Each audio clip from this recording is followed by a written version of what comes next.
had finished the pop EP, and I was super happy with it. I think I got out all the ideas I was hoping to get out.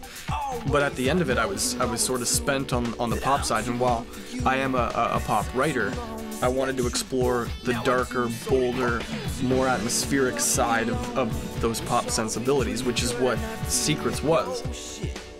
Gold is the classic Romeo and Juliet story of being desperately in love but having everybody around you totally invalidate your feelings toward that relationship, but not giving a shit about what anybody else thinks. Run is a song about being sort of taken down a peg by somebody who has no business taking you down a peg. Secrets, which was written by David Dean and I, is about hitting rock bottom and everything that goes along with that. I'm very fortunate to be working at a recording studio. Deschamps has been my home for 5 years. I've learned everything that I know here. And beyond anything, I'm very lucky to be in a circle of musicians that are ready and willing to help me do what it is that I do. Because this record would not be the same without these people.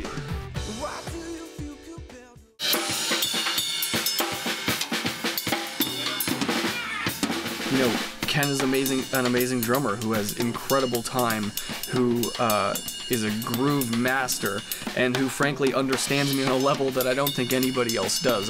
Ken is one of those guys that I can say in the most primal sort of way, I'm looking for a, and can you just give me one of these, you know, what I'm looking for this sort of thing, and 1, 2 takes maximum. He knows exactly what I'm talking about. We have this weird musical telekinesis.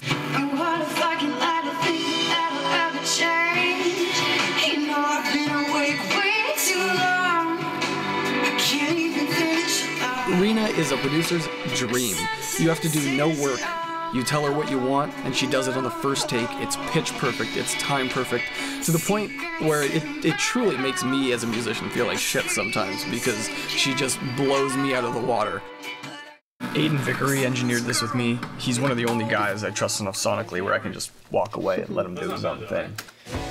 Zach McCula from Topanga plays drums on Gold.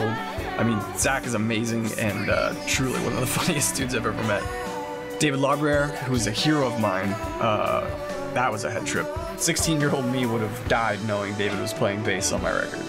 And Matt Tomasi was around, luckily, when, you know, the night before I decided I wanted to scrap all the vocals and start again.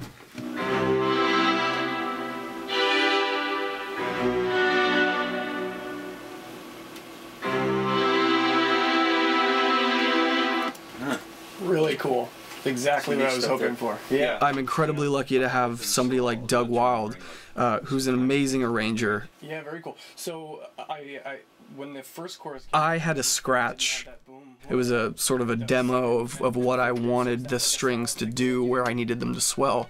But I'm no arranger, I'm a songwriter. And so I gave him my ideas, and he actualized those ideas into something that an arranger would do. How a violin would play these parts, how a cello would play these parts.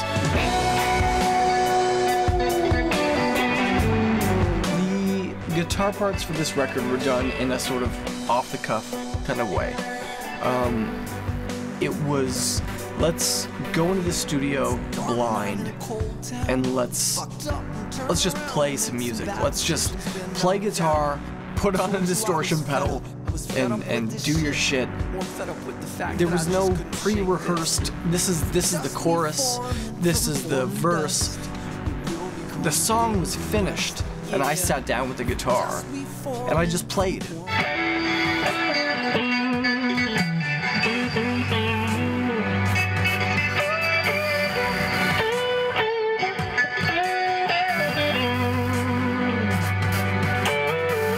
What you're hearing on the recording, that idea didn't exist an hour before then. It was both terrifying and liberating at the same time. Secrets was, let's take the best moments and marry them together. The 52 project is, you have one take. Doesn't matter if you take 6 or take 4 or take 1. It's usually take 1, actually. Secrets was more, let's take performances, but take the best moments of those performances and translate them to one amazing take.